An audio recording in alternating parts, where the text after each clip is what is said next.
It started small. I'd been sitting at the kitchen table, staring at my coffee and pretending it still had warmth. Lisa had left early that morning to run some errands, or so she said, but something didn't feel right. Her smile before walking out the door, it wasn't the same. It wasn't just that lazy grin she gave when she was running late or had a busy day ahead. No, this one felt calculated. It was the kind of smile you give when you know something the other person doesn't. I brushed it off at first. Maybe I was imagining it. She's been distant lately, sure, dressing up more, heading out with less explanation than usual. But maybe she's just stressed. We've all got our own way of dealing with things. At least, that's what I kept telling myself.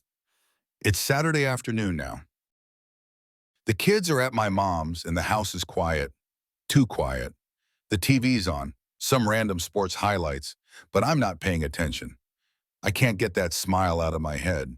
I glance over at the clock. She said she'd be back by noon. It's 2 p.m. now.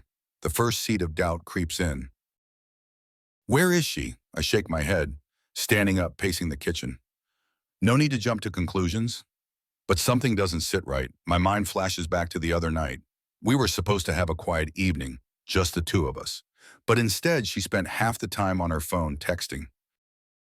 When I asked her who it was, she brushed me off, saying it was work. Except it wasn't the usual work stress. It wasn't the way she normally acted. That night, as I lay in bed beside her, I couldn't sleep. She drifted off, but I kept replaying the past few months in my head. The late nights, the sudden uptick in shopping trips, her new clothes. There were too many little things that didn't add up, but none of it was enough to confirm anything. I needed to stop thinking like this. I had no proof. Suspicion, sure, but that doesn't count for much, does it? I glanced down at my phone, and that's when it happens. The moment that sets everything in motion. Her phone, sitting on the kitchen counter, buzzes. A text. I shouldn't. I know I shouldn't. But something pushes me to pick it up. It's not like I've ever done this before. We've always had trust. Always. But this time, I feel like I need to know. The screen lights up, and there it is. A name I've never seen before. Can't wait to see you later. My heart stumbles. I stare at the message, hoping it'll make more sense if I look long enough. It doesn't. I feel like someone just punched me in the gut, but I don't have time for that now. No time for shock, for feeling sorry for myself. My hands are moving before I've even thought it through. I unlock her phone. I scroll quickly, searching for any more messages. And sure enough, there are more. There's a whole thread. Weeks of text, dates, times, meeting places. My eyes keep darting over the words, trying to make sense of them. She's been meeting him regularly, and it's not some innocent friend or coworker. The way she talks to him, the way he talks to her, it's obvious. There's no room for doubt anymore. My chest tightens, but I don't break down. I won't let myself. I sit down at the table, staring at the phone in my hand. A strange calm settles over me. It's like a switch has been flipped. She thinks she's playing me, that I don't know. But now I do. I know. And I'm not about to let her get away with this. I pocket the phone and grab my keys. If she's meeting him later, that means I've got a few hours to figure out what to do next. I'm not the type to blow up, to scream or throw things. No, that's not me. I'm thinking clearer than I have in months. There's no point confronting her right now. If she's leaving, if she's been planning this, I need to be ready. I get in the car and start driving. No real destination in mind, just letting my thoughts settle into some kind of plan. The first step is obvious. I need to protect myself. Whatever this is, wherever she thinks it's going, I won't be the one caught off guard.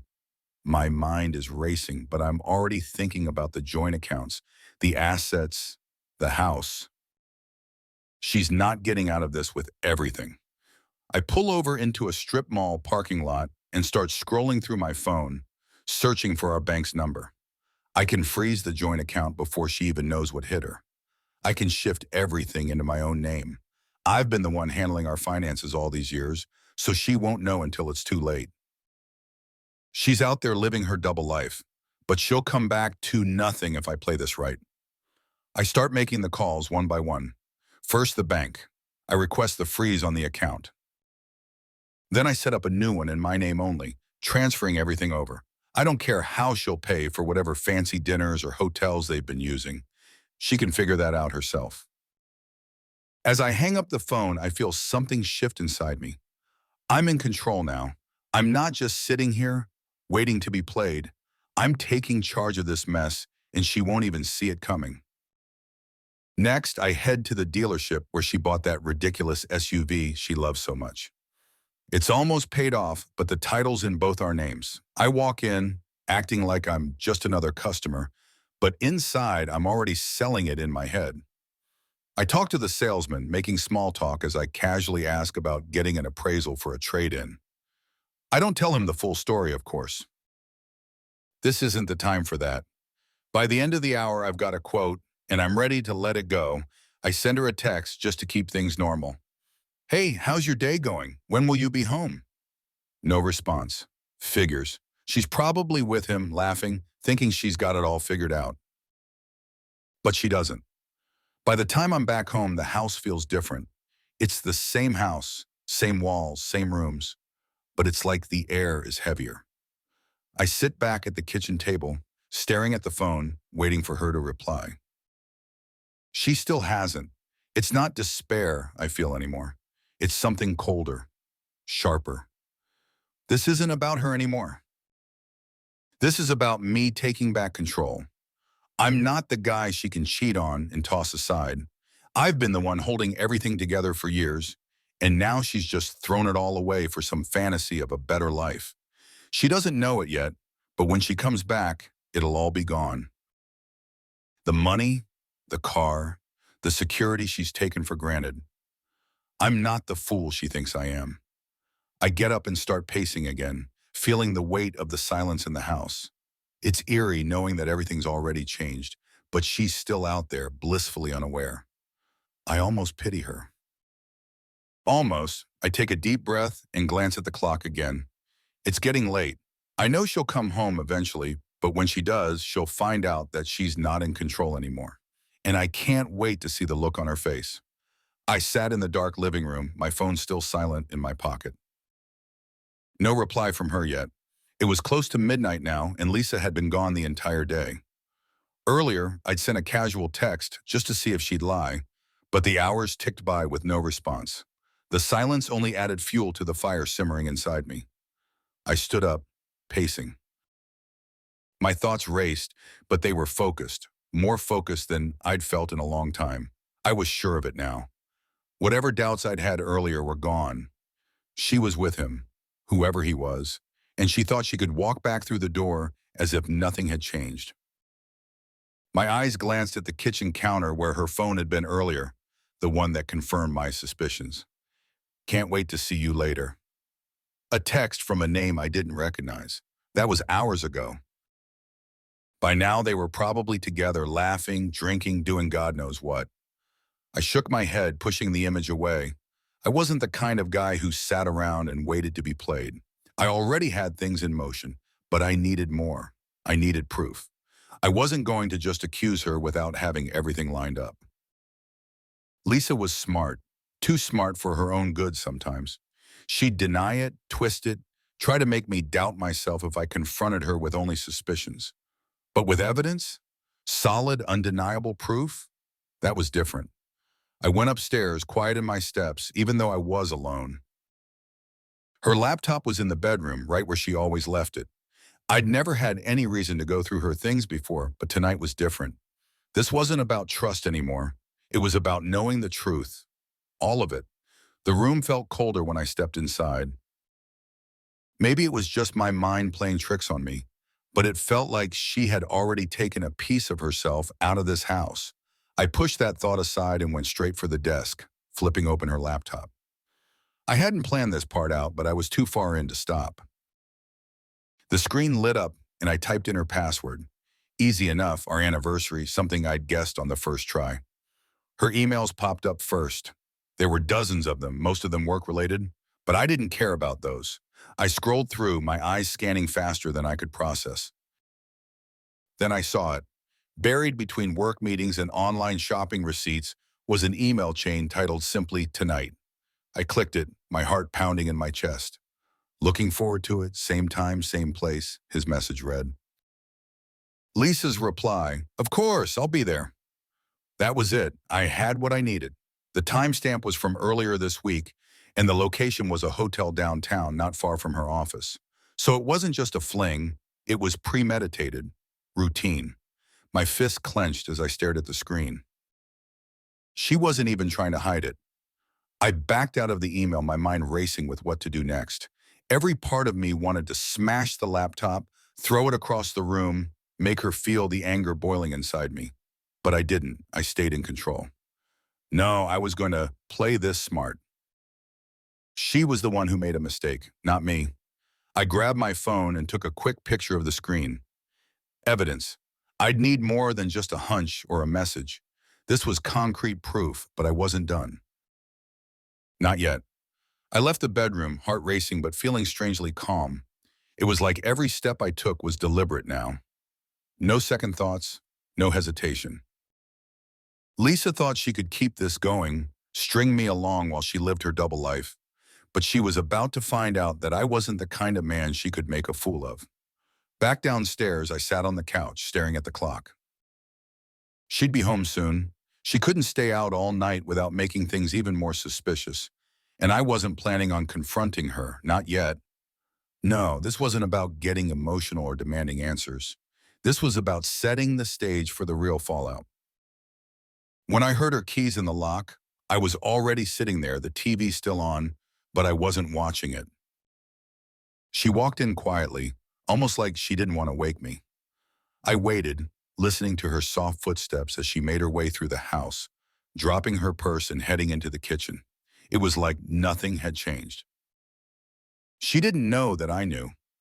"Hey," she called softly, as if she expected me to be asleep. I didn't answer right away, letting her feel the silence before I spoke. "Hey," I finally replied, keeping my voice steady. I didn't move from my spot. She paused, probably wondering why I was still awake. "Sorry I'm late. Work ran long, and then I grabbed dinner with some of the girls." There it was, the lie. So casual, so practiced. I didn't react, just nodded. "No problem." Her eyes lingered on me for a second longer, as if she was trying to gauge my mood, see if I suspected anything. But I stayed calm. I wasn't going to give her the satisfaction of thinking she could manipulate me. "I'm going to head to bed," she said, moving past me toward the stairs. "Good night," I said, not turning to look at her.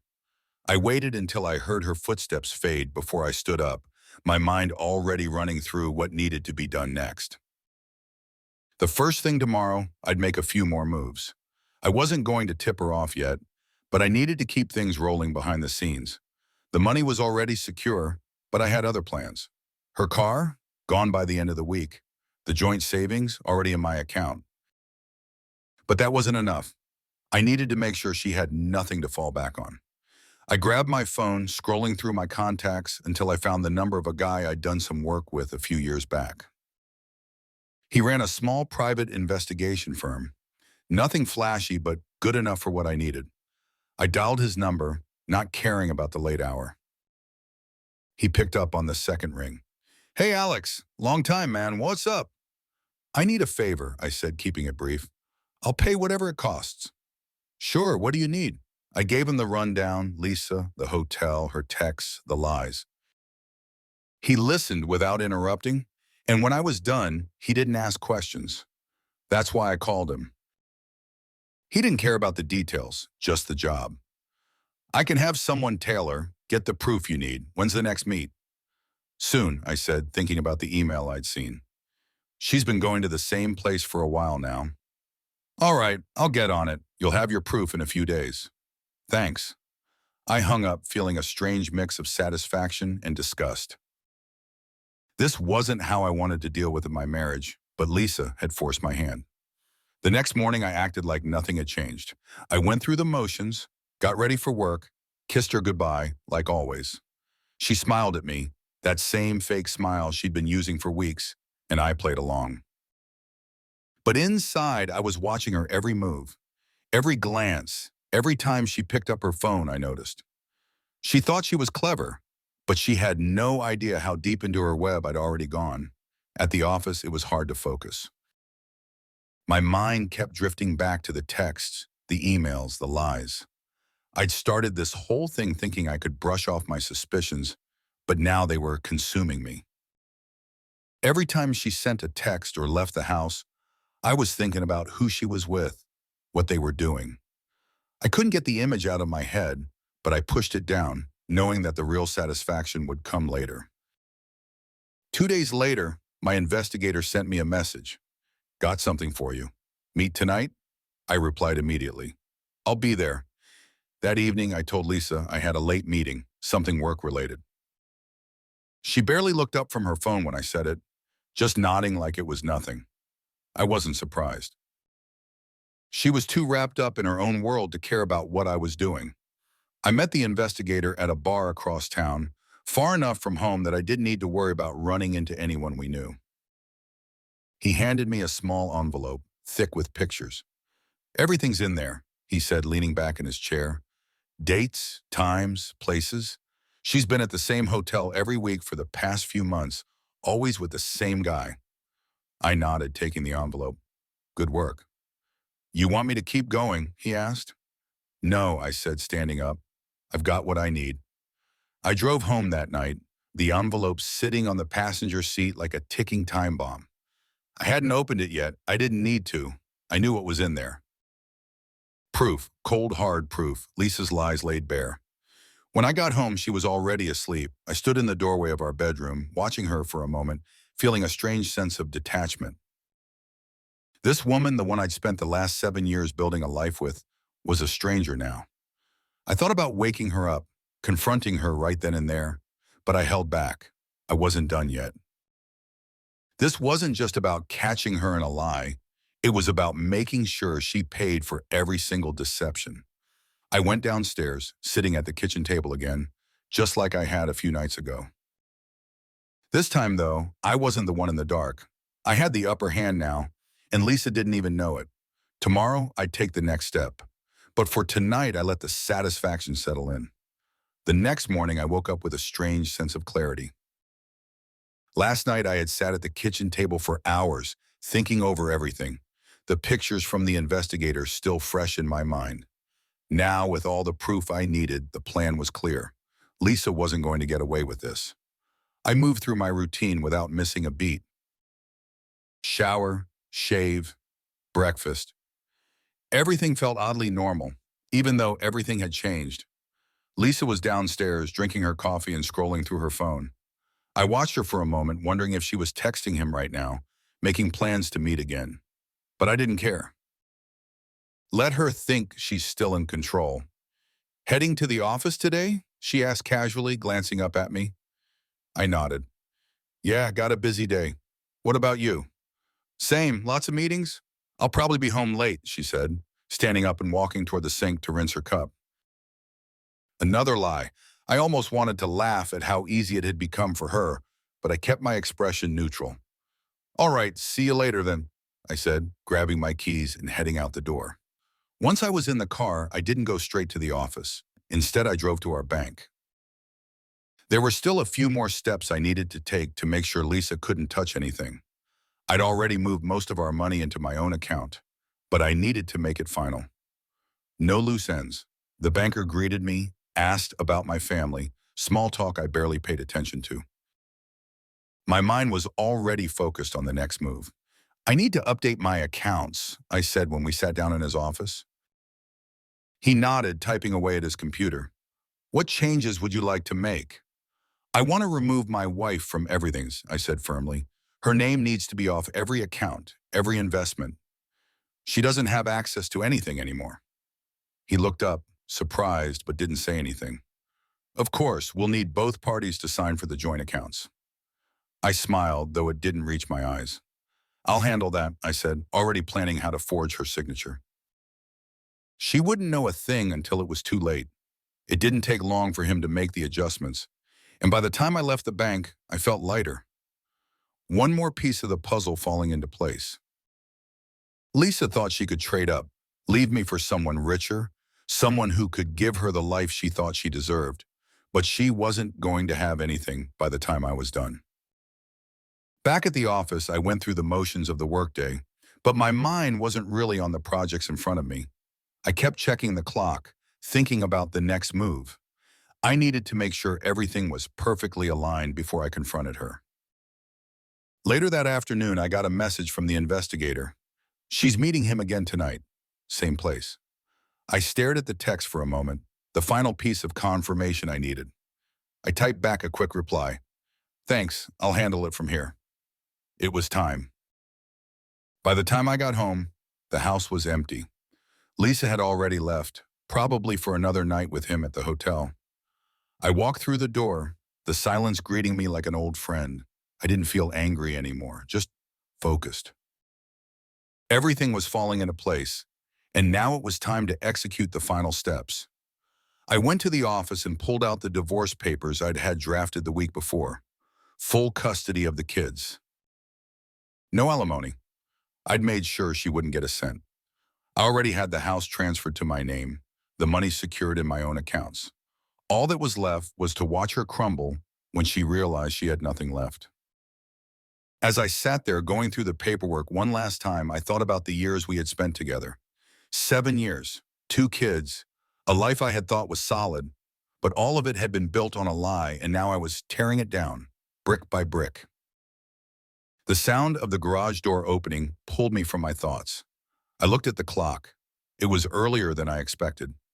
Lisa was home, and I wasn't sure if that was a good or bad thing. I grabbed the envelope with the divorce papers and went downstairs to meet her. She walked in, her face tired, as if the weight of the world was on her shoulders. I wondered if something had gone wrong with her plans tonight. Maybe her upgrade wasn't going as smoothly as she thought. "Hey," I said, leaning casually against the kitchen counter. She looked up, surprised to see me standing there. "Hey, you're home early." "Yeah, I wrapped up at the office sooner than I thought," I said, watching her closely. "Everything all right?" "Yeah, just tired. Long day," she replied, but there was something off in her tone. She wasn't lying as smoothly as she usually did. I didn't push. Instead, I reached into my pocket and pulled out the envelope, holding it out to her. "We need to talk." Her eyes flicked to the envelope, confusion flashing across her face. "What's this?"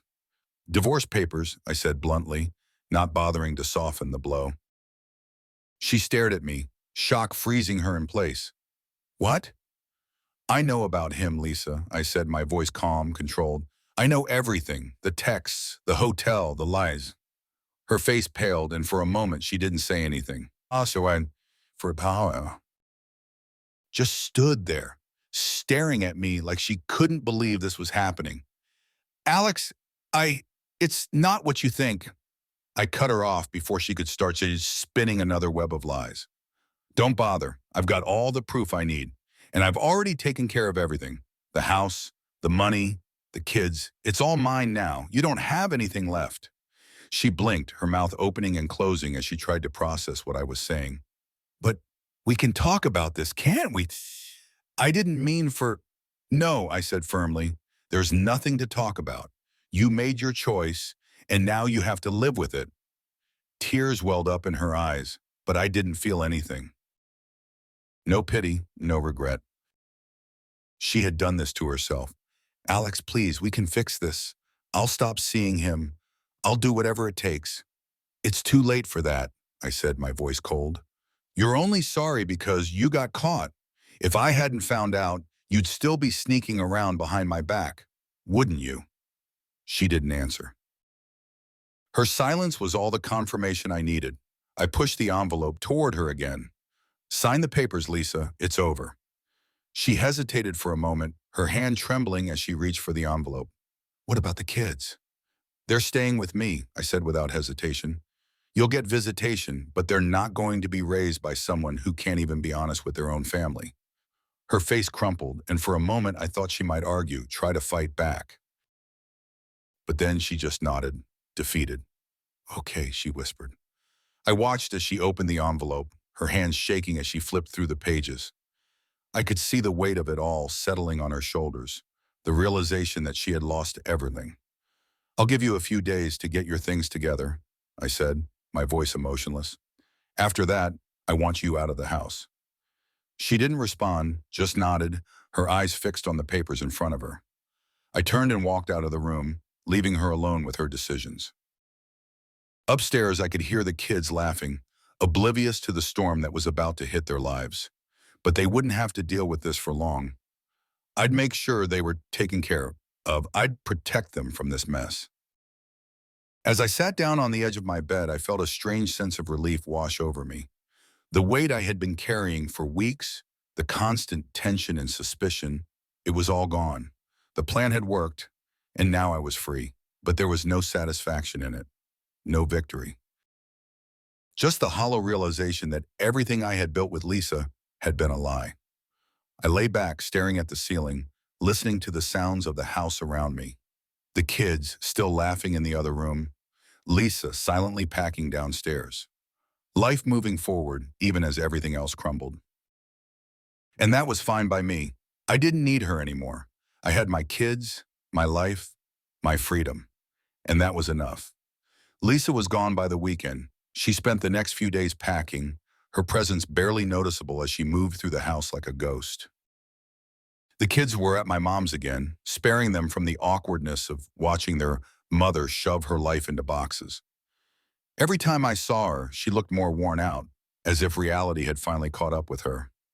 It wasn't the confident, arrogant woman I had faced in the kitchen that morning. And now she was just a shadow of the person she once thought she was. But I didn't care.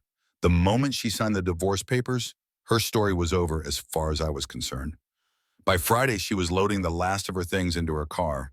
I watched from the porch, arms crossed, not saying a word. She glanced up at me a few times, maybe hoping for some last-minute sympathy or understanding. But there was nothing left to say. I wasn't the man who would offer her an easy way out, and she knew it. I'll call you about the kids, she said finally, voice barely above a whisper. Do that, I said, not even bothering to look at her. She lingered for a moment longer, then got into the car and drove away, her taillights disappearing down the street. The second she was out of sight, I went inside, locking the door behind me. It felt like the final nail in the coffin of our marriage. I stood in the living room, letting the silence settle around me. No more lies, no more sneaking around behind my back. The house was mine now, a place I could rebuild my life without the weight of her betrayal dragging me down. But that wasn't the end. Lisa might have been gone, but I wasn't done dismantling the life she had built on lies. Her departure was only the beginning of what I had planned. The bank accounts were frozen, her car sold, and she had nothing left except the clothes in her suitcase. But there was still more to take. The first thing I did was reach out to her new man. She had made her choice, and now I was going to make sure he knew what he had signed up for. I spent the next few hours gathering everything I had on her affair, pictures, texts, emails, all of it.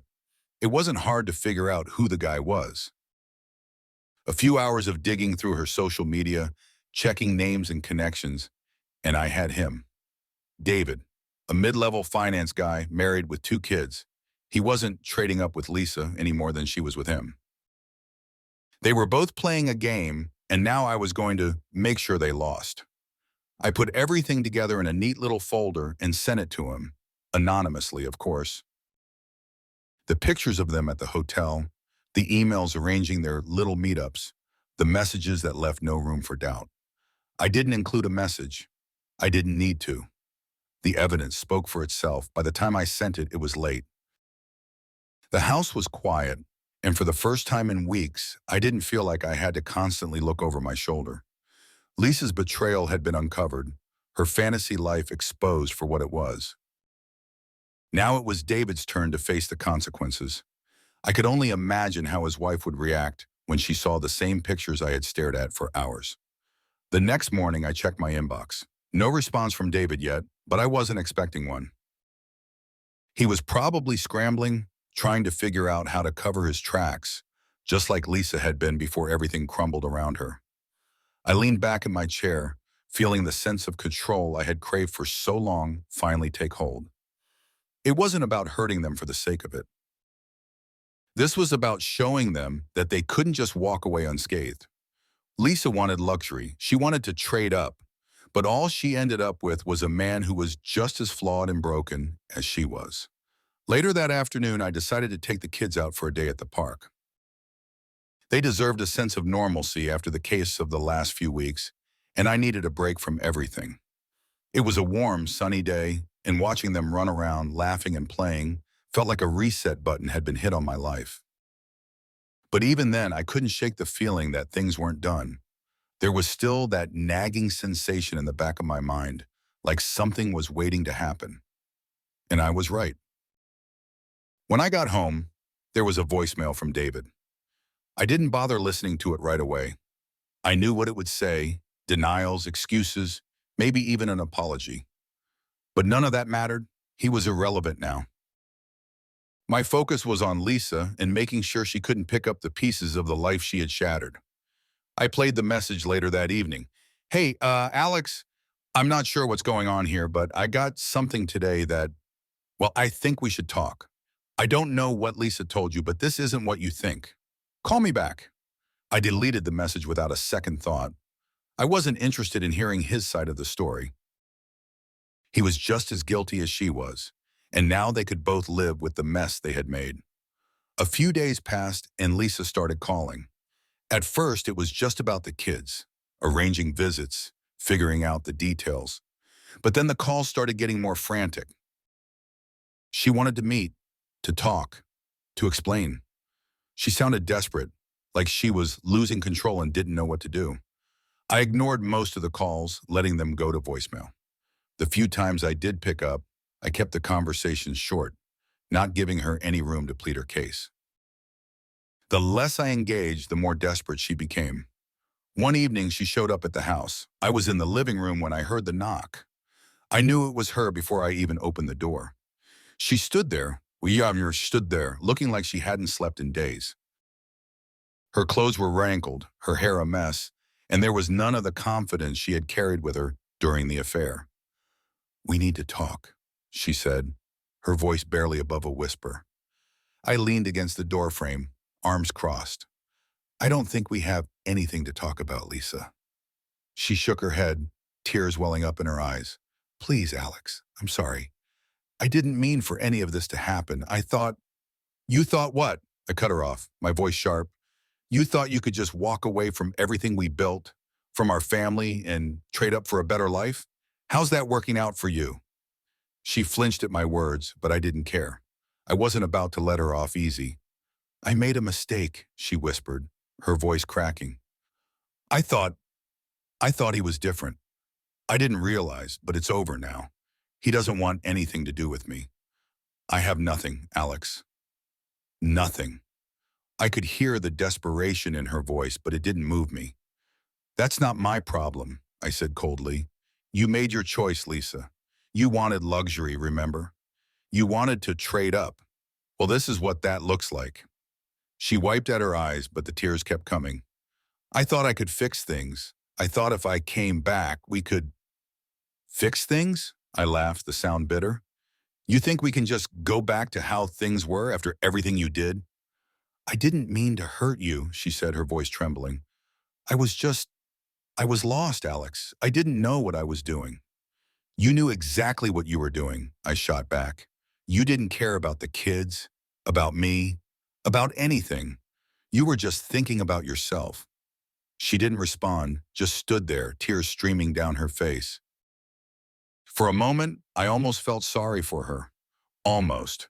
But then I remembered everything she had done. The lies, the betrayal, the way she had thrown our family away for some fantasy life.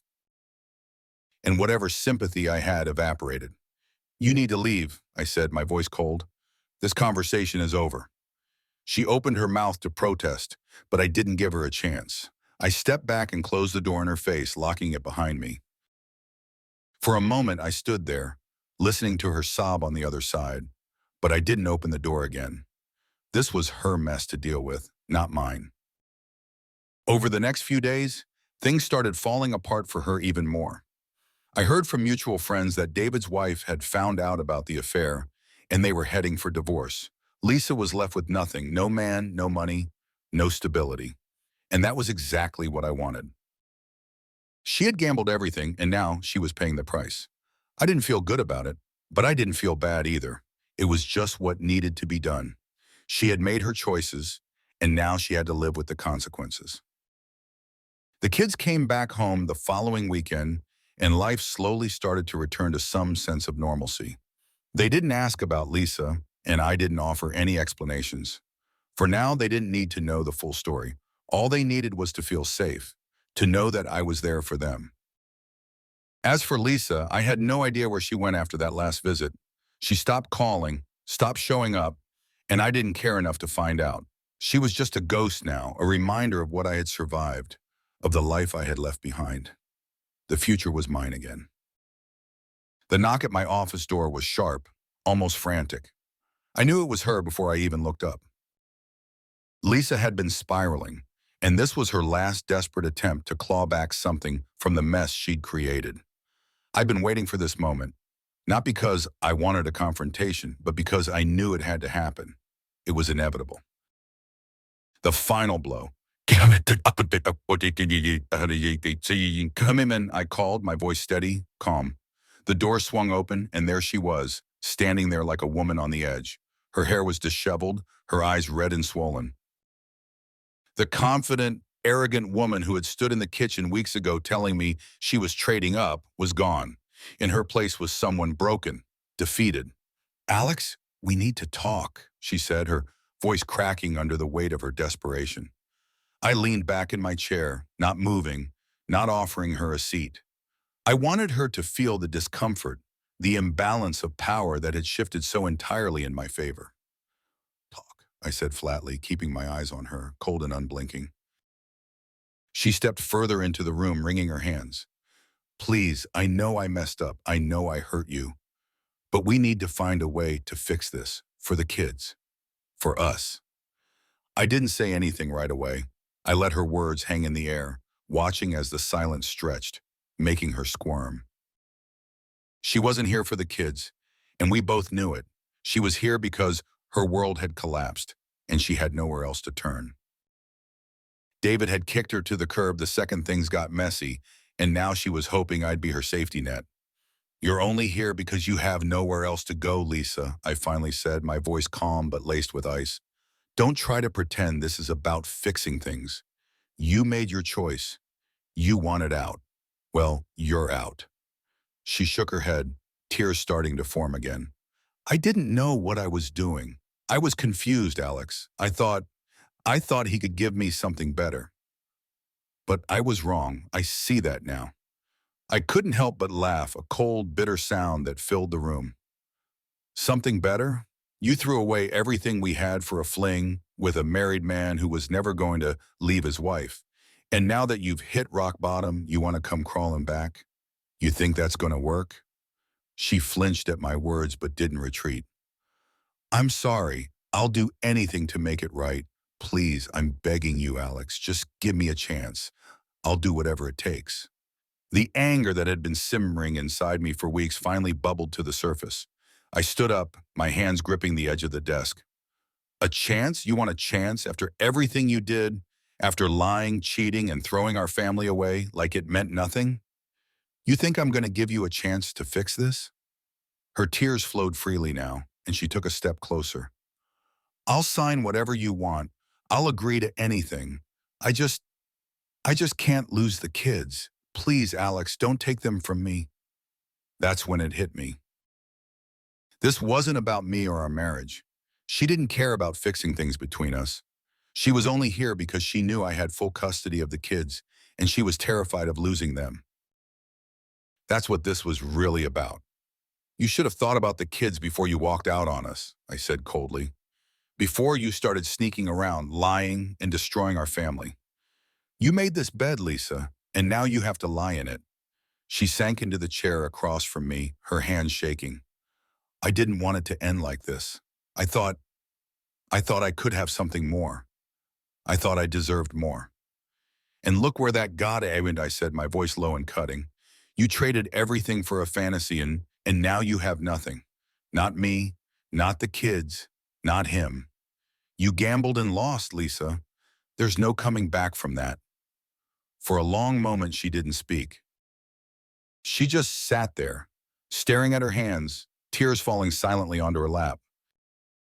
The silence in the room felt thick, suffocating, but I didn't break it. I wanted her to feel every second of this, to realize just how deep the hole she dug was. "I know I deserve this," she whispered, finally breaking the silence. "But I'm begging you, Alex, don't shut me out completely. I need to see the kids. I need to be in their lives." I stared at her, wondering how she could even begin to think she deserved anything from me after everything she'd done. But as much as I wanted to slam the door in her face and never look back, I knew the kids needed their mother. As much as she had failed me, they didn't deserve to lose her completely. "You'll get visitation," I said after a long pause. "But that's it. You don't get to come back here. You don't get to pretend we can fix this. You'll see the kids, but I'm their primary parent now. This is my home, not yours. You're out." She looked up at me, her eyes wide with a mixture of relief and sorrow. "Thank you," she whispered. "I'll take whatever I can get. I just need to be part of their lives." I nodded, but there was no warmth in the gesture. "You can be part of their lives, but you're no longer part of mine." She nodded too, understanding that this was the final line. There was no more negotiation, no more pleading. She had gotten her answer, and it wasn't going to change. I sat back down, the tension in the room easing only slightly. Lisa wiped her face with the back of her hand, trying to pull herself together. "I'll go now," she said softly, standing up. "Do that," I said, not looking at her as she walked to the door. She paused for a moment, her hand on the doorknob, as if she wanted to say something else. But whatever it was, she thought better of it and left without another word. The door clicked shut behind her, and I let out a breath I didn't realize I'd been holding. It was done. I sat there for a few minutes, staring at the closed door, feeling the weight of everything that had happened pressing down on me. The confrontation had been inevitable, and I'd handled it the way I needed to. I didn't feel triumphant, but I didn't feel regret either. This was just the reality of what she had done, and I had made sure she understood that there was no going back. The phone buzzed on my desk, snapping me out of my thoughts. It was a message from the lawyer confirming that everything was in place. Lisa was out of the house, out of my accounts, and I had full custody of the kids. There was a finality in that message that I hadn't felt until now. I stood up, stretched, and walked to the window.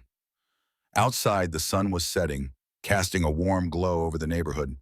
For the first time in weeks, I felt a strange sense of peace. The storm had passed. Lisa was gone, her lies and betrayal exposed, and now I could focus on what mattered: my kids, my life, my future. As I turned away from the window, I heard the sound of laughter coming from upstairs. The kids were back, running around, completely unaware of the chaos their mother had caused. And that was the way I wanted it to stay. They didn't need to know the full extent of what had happened. All they needed to know was that I was here for them, that this was their home, and that we were moving forward. I climbed the stairs, heading to their room. As I pushed open the door, I saw them sprawled on the floor, surrounded by toys, their faces lit up with happiness. They looked up when they saw me, their eyes bright. "Daddy, can you play with us?" I smiled, feeling the warmth of their innocence, their joy. "Of course," I said, sitting down beside them. For the first time in a long time, the future felt like mine again. I sat in my office the next morning, staring at the pile of papers on my desk. Everything was in order. The divorce finalized, full custody granted, all the assets securely in my name. The finality of it all hadn't really sunk in until now, as I looked at the documents that had once felt like a lifeline in the chaos but now seemed like the last remnants of a war that was over. It was a strange feeling, relief sure, but there was something else. Not regret, not sadness. Just a kind of quiet, almost reflective acknowledgement of everything that had happened and how far I'd come since that morning in the kitchen when Lisa had dropped the bomb. Looking back, I realized I hadn't just been dismantling her life, but also freeing myself. At the time, every step I took felt like a calculated move in a game of revenge. But as I stared at the papers now, I knew it was more than that. It wasn't about her anymore. It hadn't been for a while. I was reclaiming what was mine, my life, my future, my kids. She had been the catalyst, the spark that ignited something in me. But the fire wasn't about burning her down. It was about lighting my own path forward. I leaned back in my chair, letting the weight of it all settle in. The future felt like it was wide open again. And for the first time in a long time, I wasn't tethered to anyone else's mistakes or lies. It was just me and the kids now, and I was ready to move forward. As I sat there, I thought about what had been lost. Not the material things, those didn't matter, but the years, the trust, the idea of the life I had believed we were building together. That was the part that stung the most. 7 years of my life had been tied to someone who had been playing a different game entirely. And in the end, it had all crumbled. But I wasn't broken. Far from it. I had learned a lot about myself in the process, about what I could endure, what I was capable of, and how much I was willing to fight for the things that truly mattered. And as much as Lisa's betrayal had hurt, it had also given me the clarity to see what was really important. I wasn't just surviving anymore. I was living. The sound of my phone buzzing pulled me out of my thoughts. It was a message from my lawyer confirming that the final transfer of assets had gone through. It was done. Everything was truly mine now. I felt a wave of satisfaction wash over me, not because I had taken something from Lisa, but because I had taken control of my life back. I stood up and walked to the window, looking out at the neighborhood. The sun was shining, the street was quiet, and for a moment I just stood there taking it all in. This was my life now, just me, the kids, and a future that was mine to shape. Later that afternoon, I picked the kids up from school. They ran to the car, laughing and chatting about their day, completely unaware of the storm that had passed. And that was the way I wanted it. They didn't need to know the full story. All they needed to know was that I was here for them, that everything was going to be okay. As we drove home, my daughter asked me if I could help her with her school project. It was a simple request, but it hit me hard for some reason. Maybe because it was such a normal thing, a moment of everyday life that felt like a gift after everything we'd been through. "Of course, sweetheart," I said, glancing at her in the rearview mirror. She smiled, and in that moment, I realized that this was what it was all about. Not the revenge, not the anger, but the chance to build something real, something that mattered. When we got home, the house felt different, lighter maybe. There was no tension, no unspoken lies hanging in the air. Just the sound of the kids laughing as they ran inside, and the quiet peace of a home that was finally mine again. We spent the evening together, helping with schoolwork, cooking dinner, watching a movie. It wasn't anything grand or dramatic, but it was perfect. These were the moments that mattered, the ones that made everything else fade away. As I tucked the kids into bed later that night, my daughter asked me to read her a story. It had been a while since I'd done that, caught up as I'd been in everything that had happened. I grabbed the book from the shelf and sat down beside her, flipping through the pages as she snuggled under the covers. "Daddy, are things going to be okay now?" she asked quietly, her big eyes looking up at me. I smiled, smoothing her hair back. "Yes, sweetheart, things are going to be just fine." As I read the story, her eyes slowly closed, her breathing evening out as she drifted off to sleep. I stayed there for a while after she fell asleep, just watching her, feeling the quiet contentment settle in. When I finally stood up and left her room, I realized I hadn't felt this at peace in a long time. It wasn't just about getting through the storm anymore. It was about what came after. The new beginning that was waiting for us. I walked downstairs, the house quiet around me, and sat down on the couch. For the first time in months, I didn't feel the weight of everything pressing down on me. The anger, the betrayal, the constant need to fight, it was all behind me now. Lisa was just a chapter in my past. A hard lesson, sure, but one I'd learned from. And in the end, it wasn't about punishing her. It was about freeing myself from the illusion that I needed her, that I needed anyone else to define my life or my happiness. The future was uncertain, but for the first time in a long time, I was okay with that. I didn't need to know exactly what was coming next. I just knew that I was ready for it, whatever it was. I had my kids, I had my life, and I had my freedom, and that was enough. As I sat there, the quiet settling around me, I felt a sense of closure that I hadn't expected. Not just from the end of my marriage, but from everything that had come with it, the leases, the hurt, the constant feeling of being trapped in something I couldn't control. That was all behind me now. The future was mine, and for the first time in a long time, I was looking forward to it.